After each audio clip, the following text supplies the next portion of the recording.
আপনারা জানেন যে কেন্দ্রের বিজেপি সরকার যে একটা ঘাতক বিল নিয়ে এসেছে, কৃষি বিল, সেই কৃষি বিলের বিরুদ্ধে আমাদের নেত্রী মমতা বন্দ্যোপাধ্যায় দিকে দিকে আন্দোলনের ডাক দিয়েছেন। তাই তার নির্দেশ মেনে এবং জেলা সভাপতি অনুব্রত মণ্ডলের নির্দেশ মেনে আজকে আমরা মোহাম্মদবাজার ব্লক তৃণমূল কংগ্রেসের পক্ষ থেকে এই মিছিল সংগঠিত করেছি। আমাদের মূলত কয়েকটি অঞ্চলকেই ডেকেছি। গতকালকে রাত্রে আমাদের কাছে নির্দেশ এসছে, তাই আমরা পুরো ব্লককে ডাকতে পারিনি।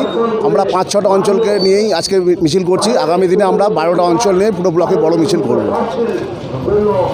আমার নাম বুয়া সরকার।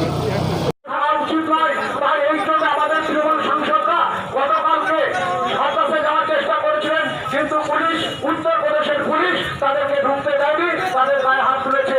তাই আমরা বলছি